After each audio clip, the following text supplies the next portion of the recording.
things. As you know, we have the G20 is going to South Africa. When is that going to be? In November. In November. And thereafter, I hand over to you.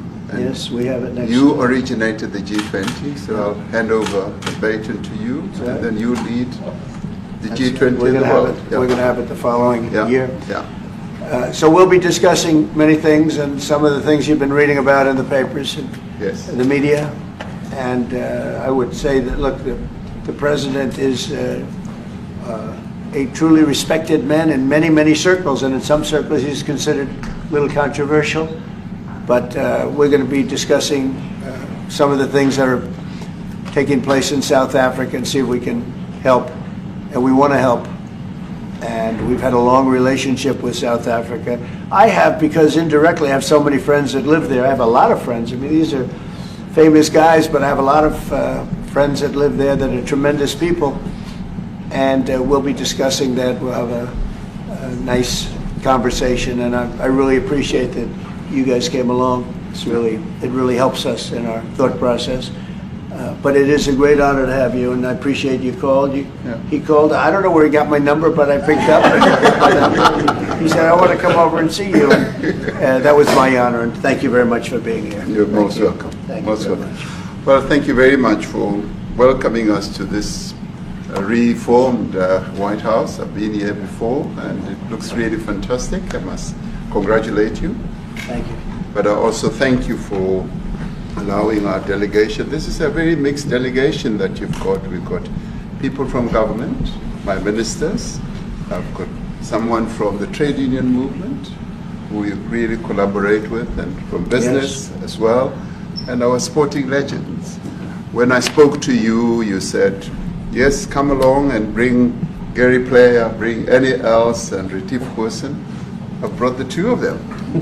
Gary Player, I spoke to him, and he said, look, I'm getting rather on in my years, but wishes us luck in this discussion with you. So it's a real joy, and I'd also like to thank you for allowing your people to start discussions with us at the trade level. I mean, we are essentially here to reset the relationship between the United States and South Africa.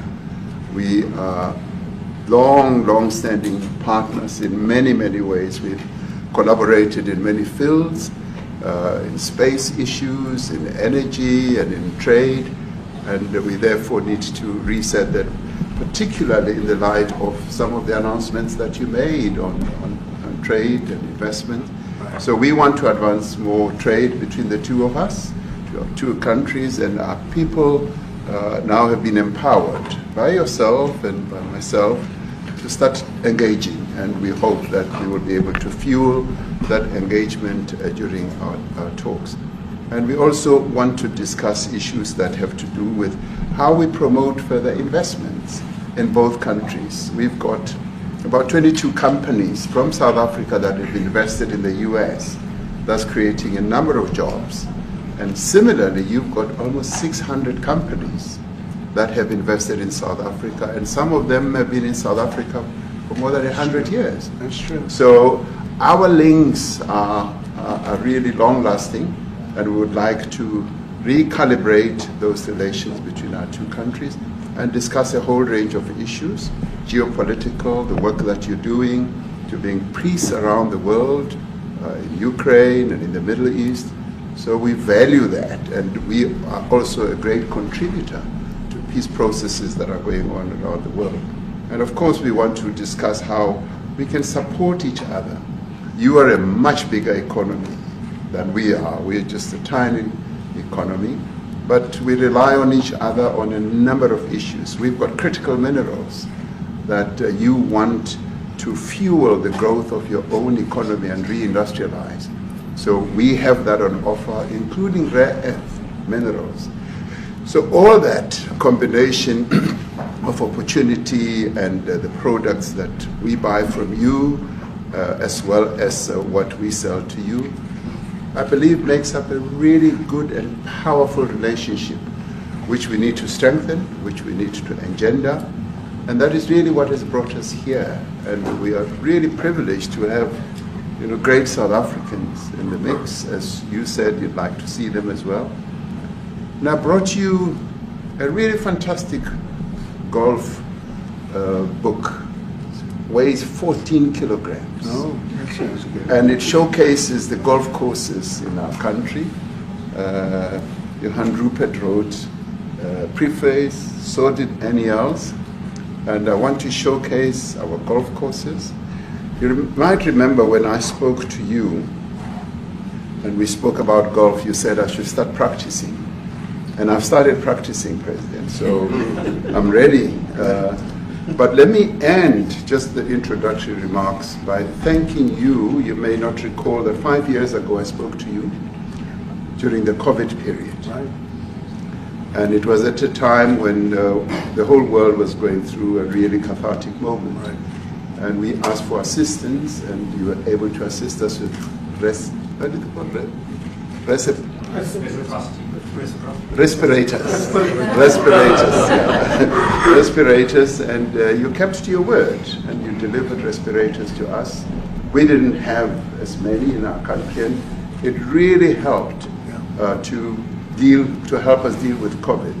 So I'm here also to say thank you and to thank the people of America for having helped us during a really difficult time.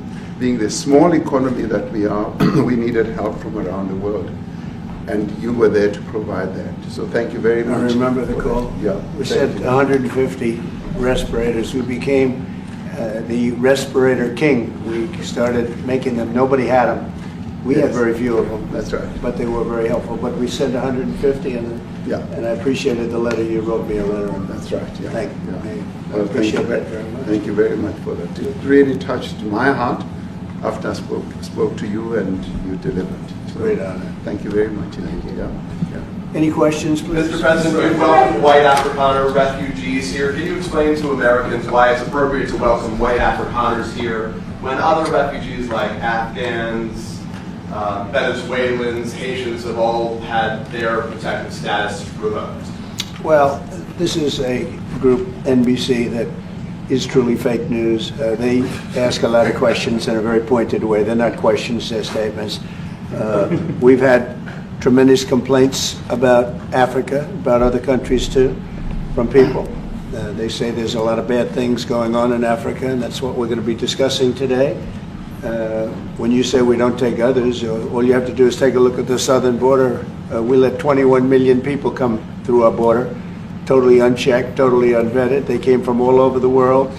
In many cases, they're criminals. They come from prisons. They come from mental institutions. They come from street gangs. They're drug dealers. So don't say that we didn't take them. We take them. We're trying to get them out as fast as we can. And we're doing record business on that. And we just won a big case where we're allowed to send back hundreds of criminals to Venezuela. Just won that today in the Supreme Court. I'm happy to hear. But we do have a lot of people are very concerned with regard to South Africa, and that's really the purpose of the meeting, and we'll see how that turns out. But we have many people that feel they're being persecuted, and they're coming to the United States. So we take from many locations if we feel there's persecution or genocide going on. And we had a lot of people. I must tell you, Mr. President, we have had a tremendous number of people, especially since they've seen this. Generally, they're white farmers, and they're fleeing South Africa, and it's a very sad thing to see. But I hope we can have an explanation of that, because I know you don't want that. It's a kind of a different meeting. Normally we have meetings, we talk about trade, and we'll be talking about trade and other things. But that certainly will be a subject that comes up. Yeah. Yes, please. Brian? Thank you very much. I'd like to get your thoughts on Letitia James. Director Polte, according to him, Letitia James says that the alleged mortgage fraud was simply a mistake. I want to get your thoughts on that. She put down that her father was her husband in order, and this is very similar to, I guess, the false attacks they had on here. Well, I don't know what it is currently, but Letitia James, who's the Attorney General of New York State, it seemed, I'm not involved in that at all. I know it's being handled by various groups, I guess, but it's major fraud, mortgage documents, and fraudulent everything. I think she said the father was her husband, which she had to have a husband, or so she chose her father, and she put it down. And she had didn't she sign in Virginia? Yet she said she lived in Virginia. Yet she's the New York State Attorney General. She did that for tax reasons, so she could take advantage of taxes. And she had the wrong number of units. She had a much different number, which wouldn't have allowed her to qualify and scam the government. So I don't know. I think she's very bad for New York, but I really don't know too much about it. But I appreciate the question. Thank you very much. Yes. Mr. President, for you to be convinced that there's no genocide. Please. Thank you, Mr. President. So May 25th will be the celebration of Africa Day, which pretty much a lot of celebration will be taking place around the world, including here in the United States. What is your message to the entire African continent, African people in this important occasion? Well, I want to see peace, and I want to see happiness. I want to see health, and you have incredible land. There's tremendous value. A lot of countries don't have that value in the land. The value you have. We have a situation. I think you probably heard about it. We've done through some very talented people help settle a war that's been raging for years. Rwanda and the Congo, and I think we've done it. Believe it or not, I think we've done it. And could you just say a few words about that, my friend?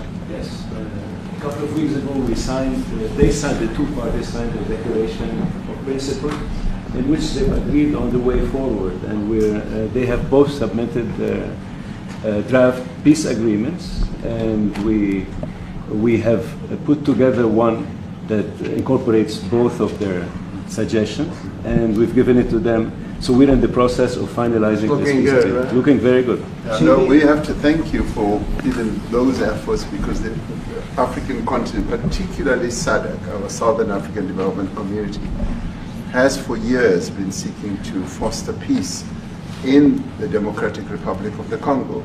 So all efforts, including those from outside the continent and inside the continent, are really worthwhile. We are removing our troops from there so that peace can then prevail in that whole area. And we hope that with the support of the international community, we will really have peace in that area. It's so vital, it's so important for the whole region. Well, we sent our people there, and I think we did a very good job, as headed by my friend, and that was great. That was great. I mean, I'm just hearing phenomenal reports, because all I'm hearing is death, and they're chopping heads off, and it's horrible over there. And it was really brave of you to go there, and I really appreciate it. And it looks like we have something very, very substantial. We also talked about trade with them in terms of rare earth and all, but really more for it's like, if you take a look at what we just did with Pakistan and India, we settled that whole thing, and I think I settled it through trade. We're doing a big deal with India, we're doing a big deal with Pakistan, and I said, what are you guys doing? Somebody had to be the last one to shoot. But the shooting was getting worse and worse, bigger and bigger, deeper and deeper into the countries. And we spoke to them, and I think I hate to say we got it settled, and then 2 days later, something happens, and they say it's Trump's fault. But Pakistan has got some excellent people and some really good, great leader. And India is my friend, Modi. And he's a mutual friend. Yeah, he's a great guy.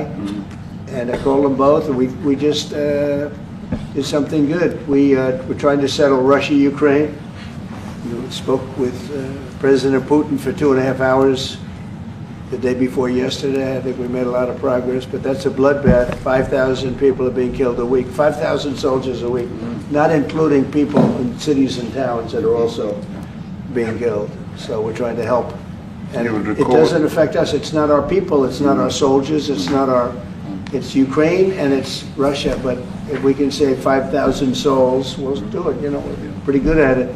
but that's a bad situation. That is a really bad situation. Well, you'd recall when President Zelensky was coming to South Africa, that's when I spoke to you. That's right. We both agreed that we need to push the peace message so that there can really be peace.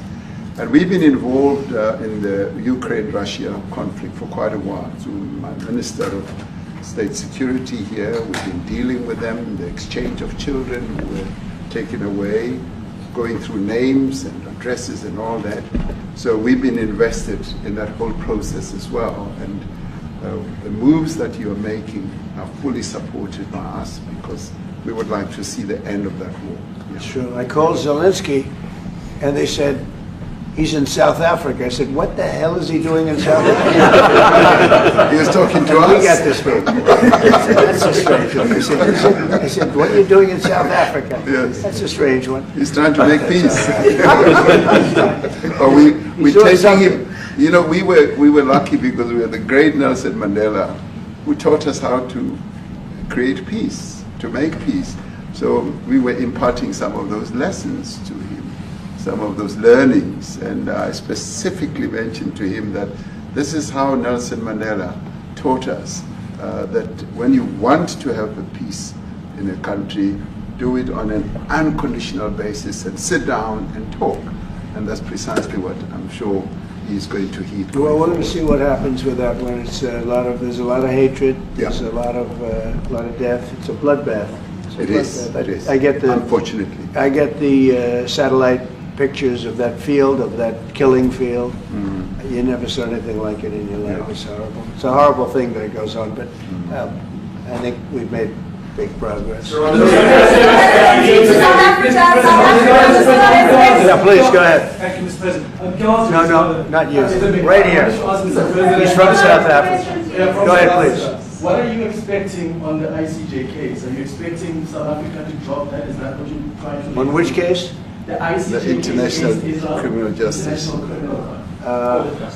I don't expect anything, to be honest. I really don't. I don't know. It's they've got a case. There's a lot of anger there, tremendous anger.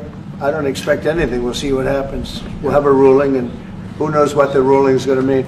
Yeah. On that subject of Gaza, Mr. President, are you going to be speaking to Prime Minister Netanyahu about Israel's renewed offensive? There has been a lot of concern from European countries. The Pope has expressed concern. Are you going to be asking Prime Minister Netanyahu to tone down the offensive in Gaza to let more aid in? Was that a question or a statement? Here's the question. This guy's, you never change. Mr. President, this time, what Please. would it take for you to be convinced that there's no white genocide in South Africa? Well, I can answer that for the President. It's for him. No, seriously. I'd rather have him answer. Yeah, I'm not answer. It will be. Our president will respond to you. Yeah, let me- Thank you, Mr. President. It will take President Trump listening to the voices of South Africans, some of whom are his good friends, like those who are here. When we have talks between us on the around a quiet table, it will take President Trump to listen to them. I'm not going to be repeating what I've been saying. I would say if there was Afrikaner farmer genocide, I can bet you these three gentlemen would not be here, including my Minister of Agriculture. He would not be with me. So it'll take him, President Trump, listening to their stories, to their perspective. That is the answer to your question. But, Thank you, Mr. Mr. President, I must say President that Trump. we have, wait. We have thousands of stories talking about it. Sure. And we have documentaries, we have news stories, and that, is Natalie here, somebody here to turn that? I could show you a couple of things, and it has to be responded to. Yeah, sure, We we have- will. Let me see the articles, please, if you would, and turn the lights down. Turn the lights down and just put this on. It's right behind you. Johan. There's nothing this parliament can do. With or without you, people are going to occupy land. We require no permission from you, from the president, from no one. We don't care. We can do whatever you want to do. Who are you to tell us whether we can occupy land or not? We are going to occupy land. South Africa occupy land.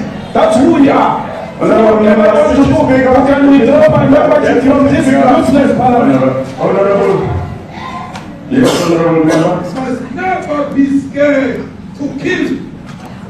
A revolution demands that at some point there must be killing, because the killing is part of a revolutionary act. Shoot to kill. Namaza. Kill the poor, the farmer. Kill the poor, the farmer. Pa, pa, pa, pa. To kill. Namaza. Kill the poor, the farmer. Kill the poor, the farmer. The man of D-Day in PE is a white man. So these people, when you want to hit them hard, go after a white man. They feel a terrible pain because you have touched a white man. Not because Mashama and Suri will not be touched. They will be touched, no one. But we are starting with this whiteness. We are cutting the throat of whiteness. Shoot to kill. Namaza. Kill the poor, the farmer. Kill the poor, the farmer. Pa, pa, pa. Shoot to kill. Namaza. Kill the poor, the farmer. Kill the poor, the farmer. Pa,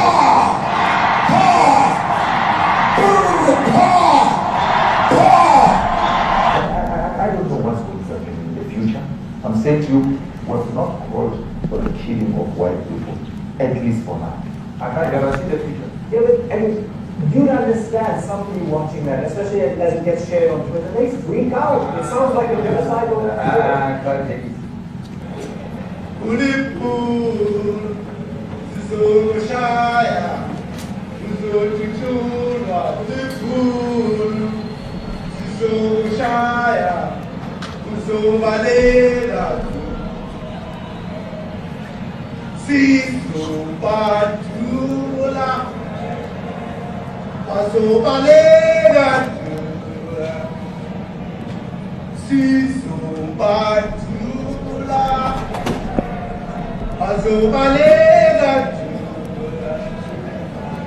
Who will expropriate land without compensation, whether they like it or not. If they object, they can seek refugee in America.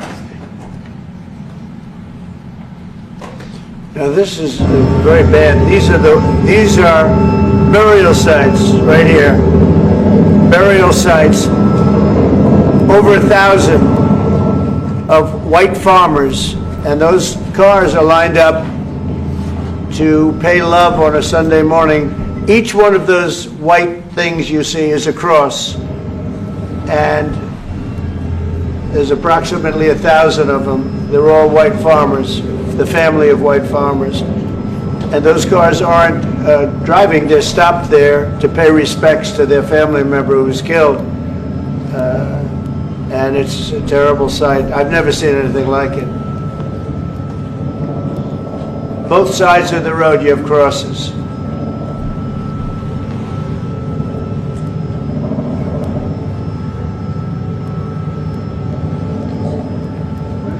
Those people were all killed. Have they told you where that is, Mr. President? No, I'd like to know where that is, because this I've never seen. But, okay. I mean, it's in South Africa, that's right. We need to find out.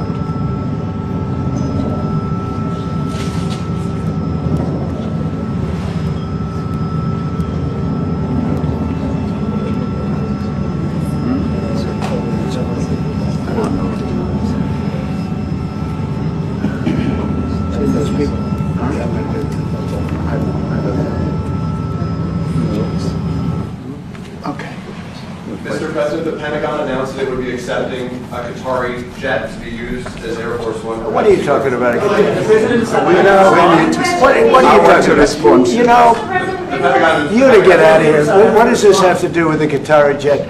They're giving the United States Air Force a jet, okay?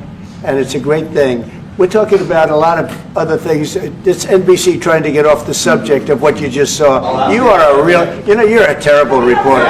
Number one, you don't have what it takes to be a reporter. You're not smart enough. But for you to go into a subject about a jet that was given to the United States Air Force, which is a very nice thing, they also gave $5.1 trillion worth of investment in addition to the jet.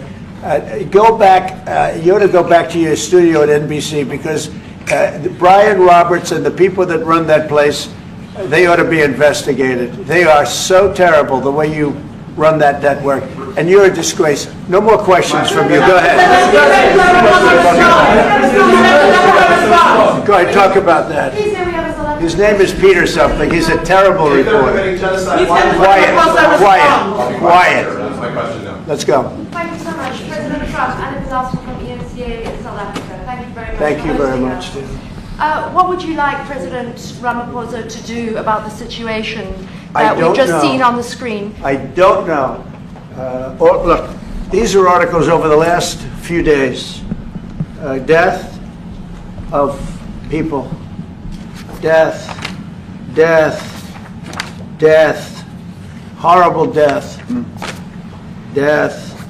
I don't know. But you know that To pick anyone, white South Africans are fleeing because of the violence and racist laws. And this is all, I mean, I'll give these to you. No, I'd like So when you say, what would I like to do? I don't know what to do. Look at this. White South African couples say that they were attacked violently. And, President Trump, when will you go and see for yourself if it isn't? well, I could do that. Look, here's burial sites all over the place. These are all white farmers that are being buried. And he asks about a jet that was given. You ought to be ashamed of yourself. You are so bad. You're such a bad reporter.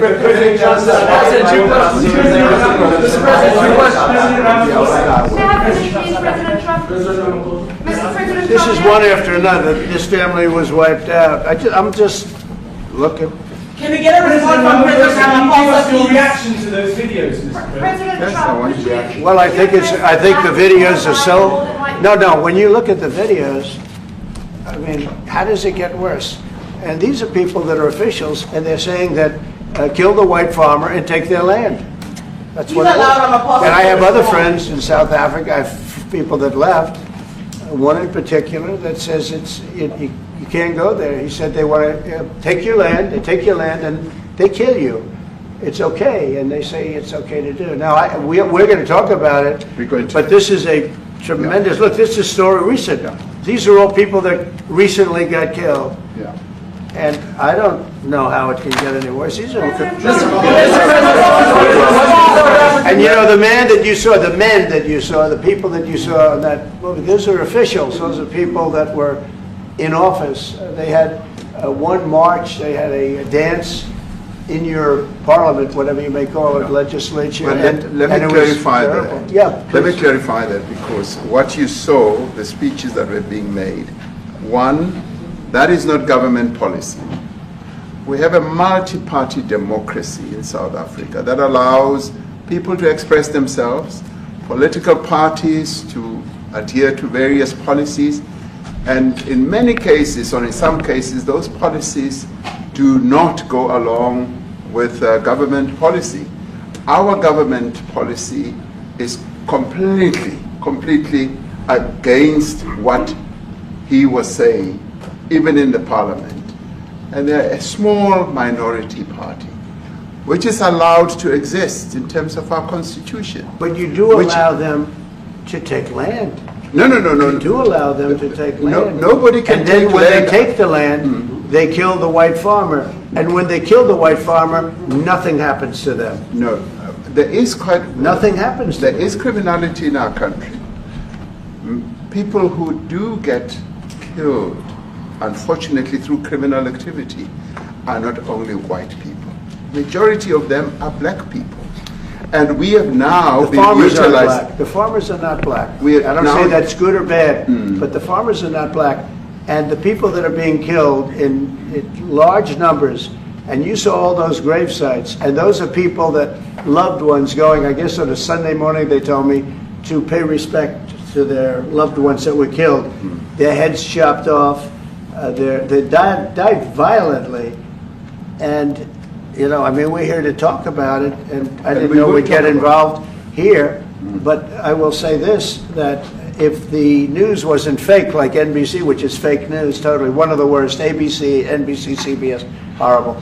But if they weren't fake news like this jerk that we have here, if we had real reporters, they'd be covering it. But the fake news in this country doesn't talk about that. They don't want to talk about it, but now they have to talk about it. But they won't. This won't even be a subject. They'll have him talking about why did a country give a free, think of this, why did a country give an airplane to the United States Air Force? Okay, the United States, not to me, to the United States Air Force, so they could help us out, because we need an Air Force One until that's Air Force One, it's being built. 2 of them being built. But Boeing's a little bit late, unfortunately. So why did they give us a plane to the United States Air Force? That's what that idiot talks about after viewing a thing where thousands of people are dead. I'm sorry, I don't have a plane to give you. I wish you did. I'd take it. I would take it. If your country offered the United States Air Force a plane, I would take it. Okay. But coming back to this issue, which I really would like us to talk about, and talk about it very calmly. We were taught by Nelson Mandela that whenever there are problems, people need to sit down around a table and talk about them. Well, there are problems. And this is precisely what we would also like to talk about, including, of course, trade matters, investment matters.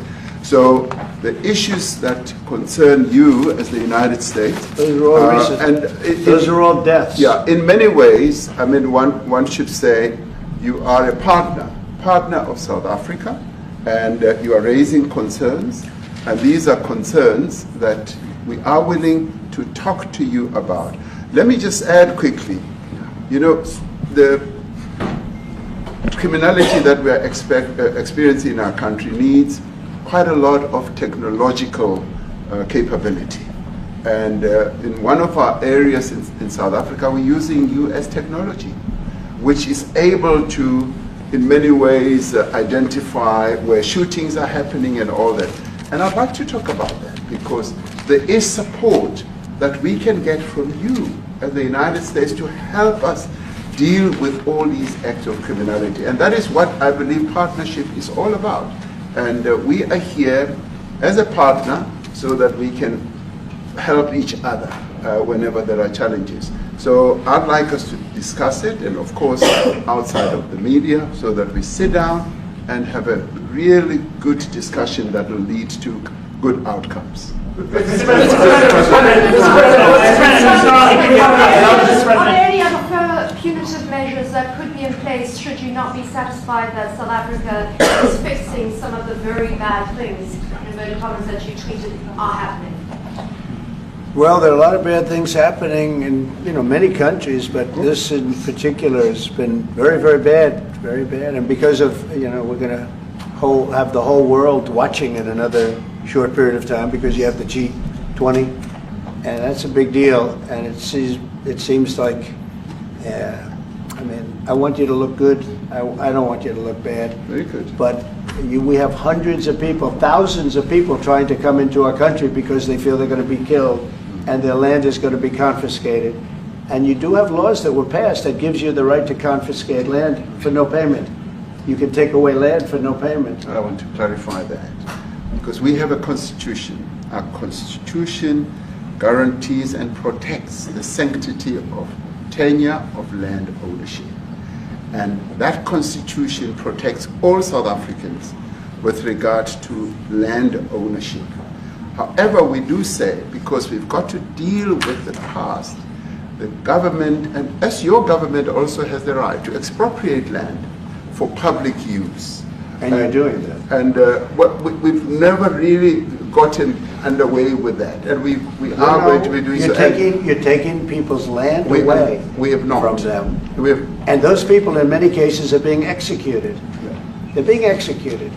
And they happen to be white, and most of them happen to be farmers. Mm-hmm. And that's a tough situation. I don't know how you explain that. How do you explain that? They're taking people's land away, and in many cases those people are being executed, and in many cases it's not the government that's doing it, it's people that kill them and then take their land, and nothing happens to them. But we have thousands of people that want to come into our country. They're also going to Australia in a smaller number.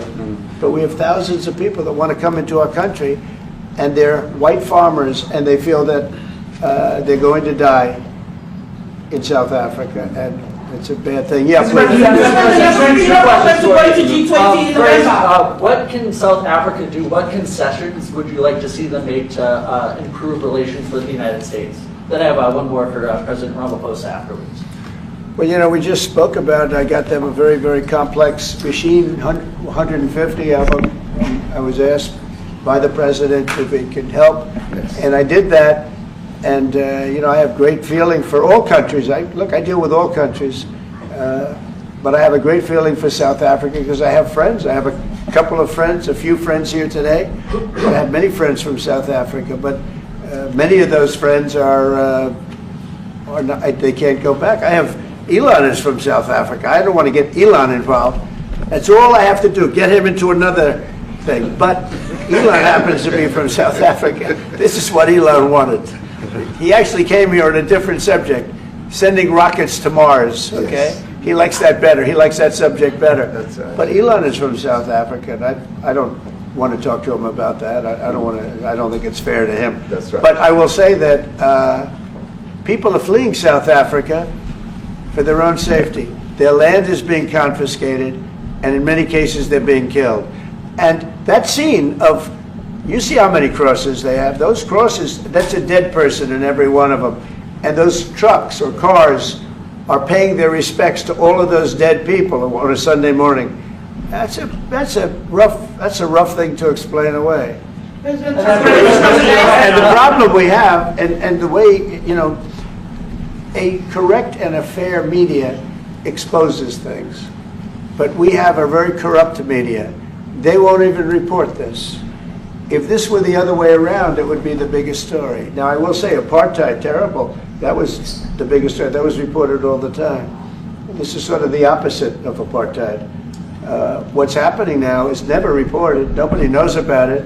All we know is we're being inundated with people, with white farmers from South Africa. And it's a big problem. Marco Rubio was telling me he's never seen anything like it. The numbers of people that want to leave South Africa because they feel they're going to be dead very soon. Yeah, Yes, I was going to say, Brian, go. If I could just ask you a question.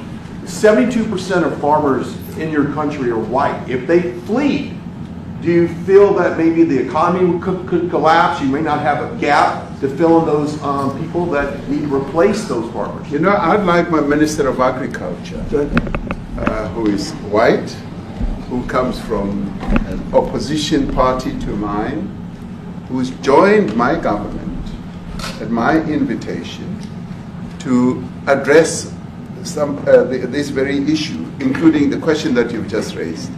John? Thank you very much, Mr. President. Yeah. Mr. President, thank you for welcoming us to the White House. I would say we have a rural safety problem in South Africa. I don't think anyone wants to candy coat that. And it requires a lot of effort to get on top of it. It's going to require more policing resources. It's going to require a different strategy to be able to deal with it. But certainly the majority of South Africa's commercial and smallholder farmers really do want to stay in South Africa and make it work. And I've just come from the largest agricultural show in the Southern Hemisphere with organized agriculture and farmers, and the majority of them want to stay.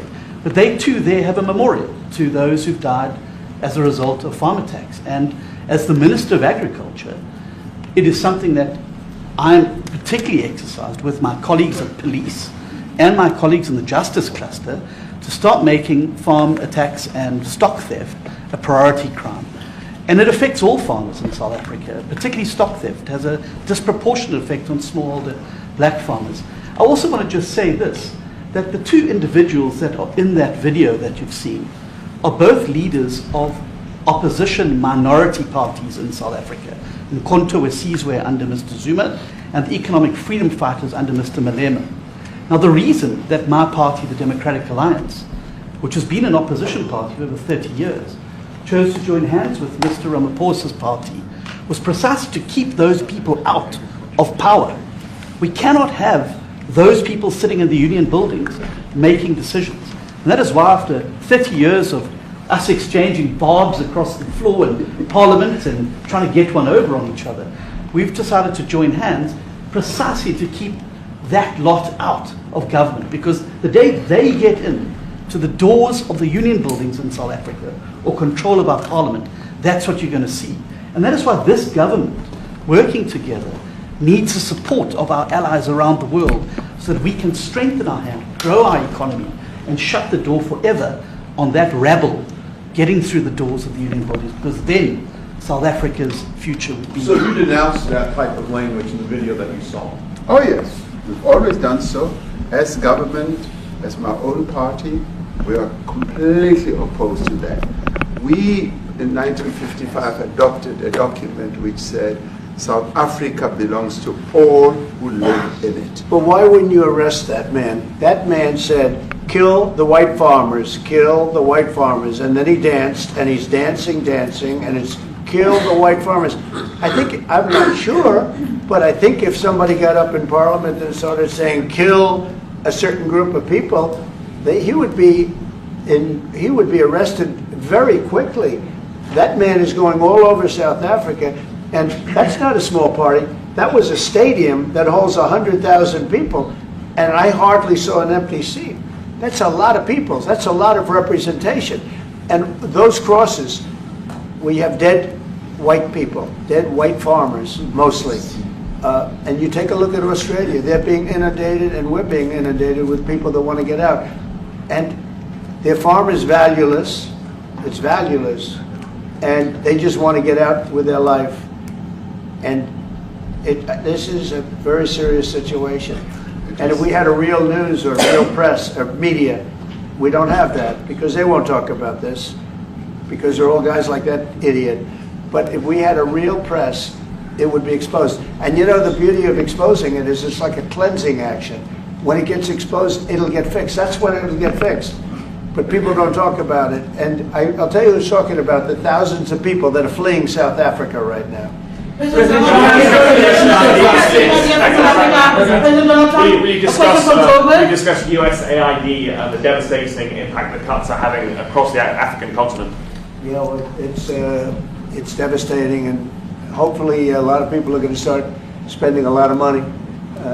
And I've talked to other nations. We want them to chip in and spend money too. And we've spent a lot. And it's a tremendous problem going on in many countries. A lot of problems going on. The United States always gets the request for money. Nobody else helps, as you know. Europe doesn't help. Europe hasn't given anything. All they do is sue our companies. You know, they sue Apple, and they sue all of our companies. Apple had to pay $17 billion on a nonsense lawsuit. Very unfair. But we're going to always be there to help. The Afrikaner is human rights by South African broadcasting. If this Afrikaner resettlement issue is resolved, you're going to go into a room after this, you guys are going to talk. If it is resolved, what is the potential for the future-looking relationship between the United States? It's got to be resolved. It should be resolved. It's a little bit bad when you see a stadium with 100,000 people in it, because that means it's more than just a little movement. It's a pretty big movement in South Africa, so it has to be resolved. It'll be the end of the country if it's not. But is there potential for the relationship moving forward? I hope so. That's why I'm here. I mean, I'm not here for my health. I'm here to see what it is. No, I'd like to see. I have friends. I can tell you, Ernie Els and Retief Goosen, they feel so strongly they wanted to be here on behalf of South Africa, not on behalf of me. Yes. And, you know, they said, can we be here for this? Because they love the country. Ernie, do you guys want to say a couple of words? I hate to put you in this. This is tougher than sinking a 3-footer. And they've sank many 3-footers. Thank you, Mr. President. And thanks for the honor of being here. We've known each other a long time. We have spoken. You know, we're proud South Africans. I still have my South African passport. You know, we travel with this passport, you know, and I got my visa here. So but we want to see things get better in our home country. That's the bottom line. It's been 35 years since the transition. President Ramaphosa was right in the middle of the transition time in 1990 and before that. So it's been 35 years of ANC government. And I know there's a lot of anger, through the transition. There was also a lot of stuff happening in the apartheid days. We grew up in the apartheid era. But I don't think two wrongs makes a right. President Mandela, when he came out of prison for all that time, didn't come out with hatred, and really unified our nation through sport. We won the Rugby World Cup in '95. 4 times. We won the African Nations Cup, soccer. We won some majors as golfers and so forth. So what I'm trying to say is, this has been a long time coming. That's why we really wanted to meet you, meet the administration, and see our way forward, because we still want to see our country flourish. We've got some great things going on. Business is getting involved with government. Farmers are getting involved in local municipalities, trying to rebuild some of the infrastructure that's been decaying for a long time. So there's a lot of coexistence going on and help from a lot of areas. But I feel we need the U.S. To push this thing through. We've got a great ally if we can have the U.S. It's always been an ally of South Africa for a very long time, even in the days of the war, up in Angola. You guys helped us. So very important for us to have your support and get the change we need. Where did you do that well? You might have done that even better than he plays golf, which is almost impossible. Johan, please. Sorry, Mr. President, if you had to wind all of those tapes properly, you will see I'm the biggest target of that rabble-rouser. Number one for over 10 years. Mr. Malema. In fact, the first time I met him, he was in the youth league with that gentleman. And look how he's changed.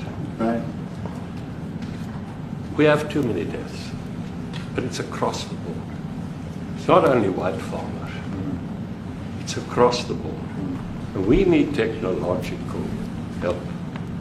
We need Starlink at every little police station. We need drones. I actually got drones donated for the peace parks to stop elephant and rhino poaching. And his predecessor stopped the importation because he said the United States would spy on us.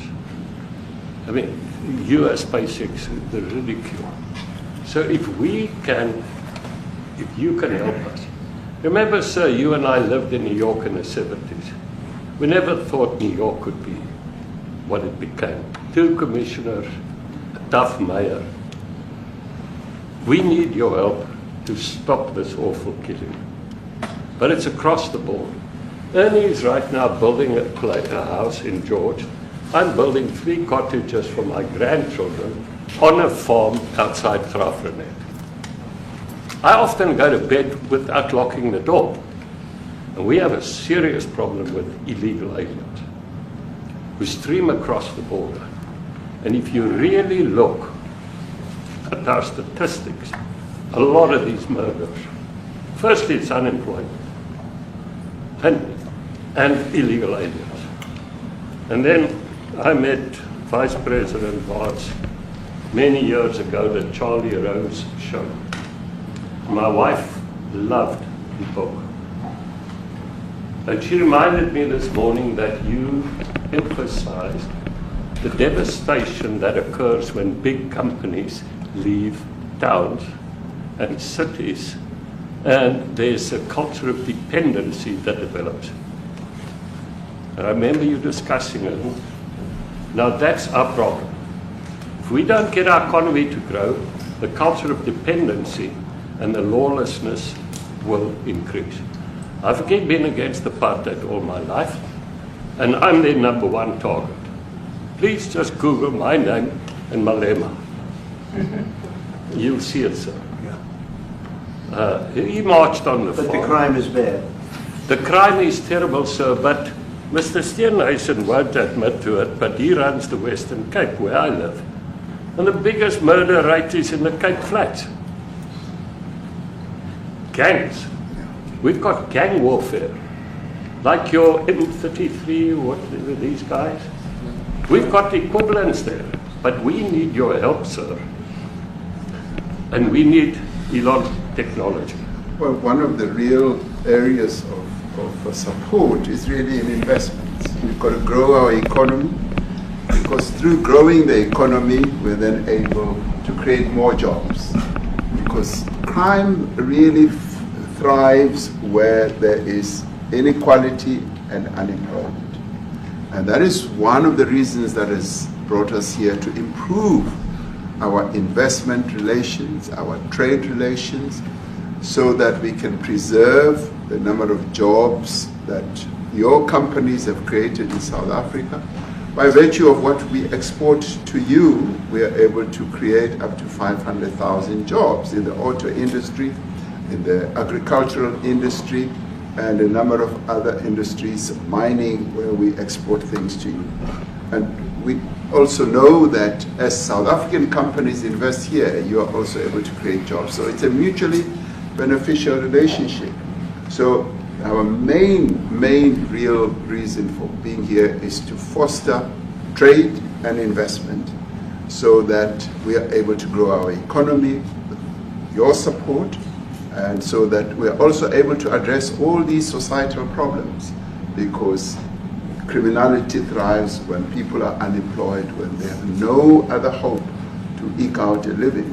So that is what we need to resolve, and your support, your partnership with us is what is really going to give us a strong capability to move forward. Retief, do you have, excuse me, do you have anything to say? I mean, I don't want to leave you out. You know, the guy won 3 or 4 majors. 3 or 4? No, only 2. That's a lot. By the way, 2's a lot. A lot of tournaments you won too. You have anything to say? Yeah, thank you, Mr. President. President Ramaphosa. I grew up in an area in South Africa that is a farmland area, Polokwane. And there is some issues up there. Obviously, my dad was a property developer as well as a part-time farmer. And yeah, some of these buddy farmers got killed. The farm is still going. My brothers run it, but it's a constant battle with farms they're trying to burn the farms down to chase you away. So it is a concern to try and make a living as a farmer. And at the end of the day, you know, without farmers, there's no food on the plate. So we need the farmers to produce the food. Farming, right? He wouldn't do it. He wouldn't even want to do what you're doing, right? They love farming. They don't want to leave. But it's a struggle. Yeah, and you know, food and fresh water is the most important thing in life. You know, without those 2 things, you can't survive. How is the water there? The water is great. Obviously, all the water comes out of the borehole, out of ground for us down there.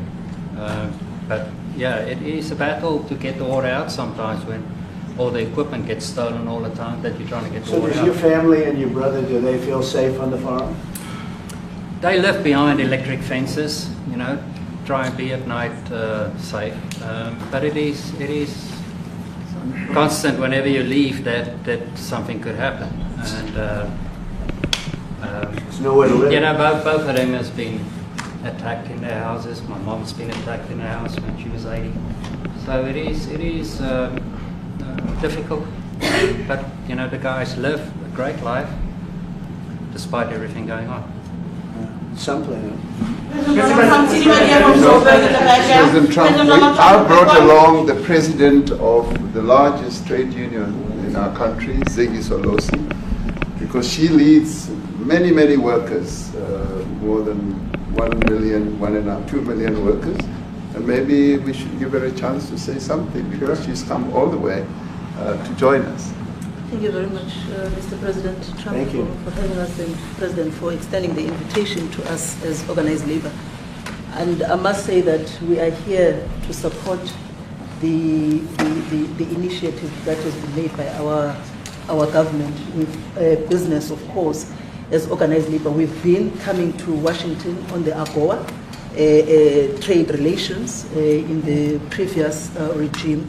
And I think at the center of it all, for me, it is exactly what Mr. Rupert has said, the importance of us growing the economy. We have always emphasized when we were here and kept on coming and negotiating on AGOA that the 600 US companies that are based in South Africa, as you said, President Ramaphosa, 500,000 jobs will be wiped out. We need more foreign direct investment in our country. We are not just talking about those that will lose employment, but we are talking about over 40% of people that are unemployed, that have no hope of ever finding a job. And we think that, correctly, as they have said, that we need to deal with the issue of porous borders in our country, so that everyone that comes in is documented. We also need to, and I would have thought that the minister would address the issue of land expropriation and how the policy works in South Africa. Recently, President, as you were preparing to come here on the news, in, I think it was in Natal, there was a handover of farms. And white farmers were saying, we are donating the land, but also there's a willing buyer, willing seller in South Africa. So there is no expropriation without compensation, but it is a willing buyer, willing seller. And that white farmer was even saying, President, that the government is even paying more in buying the land than what the land is worth of. And I think those are the realities, President, that we must say that we need to address, of course, but also the importance of agriculture linked to AGOA. People rely on it, and I think, as Retief have said, for survival and living. But lastly, for me, President, is also the issue of the crime statistics. There is no doubt about it that we are a violent nation, for a number of reasons, and we're not condoning anything. But also, if you go into the rural areas where black majority are, you would see women, elderly, being raped, being killed, being murdered. And these are black elderly women that would be found throat slits, raped multiple times, and all of that. And the problem in South Africa, it is not necessarily about race, but it is about crime. And we think that we are here to say, how do we, both nations, work together to reset, to really talk about investment, but also help us in how we can have the technology and everything that is needed, President, to really address the levels of crime that we have in our country. Thank you very much. Thank you very much. President Trump, genocide is a very strong word. I'm wondering if you've made up your mind as to whether you believe genocide is occurring in South Africa, or you still have doubts, and if you have made up your mind, why invite President Ramaphosa here today? Well, I haven't made up my mind. I hate to see it from the standpoint of South Africa, but also, I'm trying to save lives. I'm working with Russia and Ukraine. I don't have to do that. It's not our war. It was started by other people. It was helped along by our past administration. It would have never happened if I were president, but I'm trying to save lives, and no matter where. Rwanda, I have nothing to do with Rwanda and the Congo, but I felt I had a very talented person in this administration, and I sent him there, and he did an unbelievable job, I think. I mean, we're going to find out, but he's done the hardest part of the job. It should happen. If I can save lives, I want to save the lives. If it's in Africa, that's great. If it's in Europe, if it's wherever it may be. And it's a very small investment to do, believe me, compared to what the consequences are. So I hope we can do something. Look, I have so many friends. These two men, I have great admiration for them because I know what they do for a living. And that's a very hard living. Going from city to city, from country to country, and hitting a ball 350 yards like they do, and better than you and I. Getting the ball in the hole. It's a very tough with lots of people watching. Right? Yes, That's a very tough living. You know, they're champions. I respect champions, and I respect very much. And I think the country is very lucky. They really wanted to be here. That's true. They could be elsewhere. They could be on a beautiful fairway someplace, and they wanted to be here. I'm glad you brought So. it. My name is Yanda Mobile from Newsroom Africa in South Africa. Good. How important is it for the United States to be at our G20 summit in November, given the relationship between our two countries? You just heard what has been said to you just now. Are you coming, and are you preparing to come? So without the United States, the G20, just like the G7, used to be the G8, but brilliantly they threw Russia out. It would have been a lot better if Russia was in. You know, a lot of people would say, oh, that's not it. Because if Russia was in, you probably wouldn't have this war. And if you had a different president, you wouldn't have the war either. But we have a G7. It's important that the United States is at both of them. I think without the United States, it's I really believe it's not very important. It's not the same meaning. As I said to President Trump, the U.S. really originated the G20. And it's important that the United States continues to play a key role in the G20. And we are privileged to be the president of the G20, but we are even overjoyed that we are going to hand over to the United States, who are the originators. And for that reason, I expect the United States to continue playing the leadership role in the G20 together with other countries. And I've said when I initially spoke to President Trump on the phone, I want him to come to South Africa for a state visit, and I also want him to come and participate in the G20. And I want to gladly hand over to President Trump to take the leadership of the G20 forward in November. Thank you very much. Thank you very much. Thank you. What is it going to take to convince you? They don't want to leave. They want you so much. How much do you need?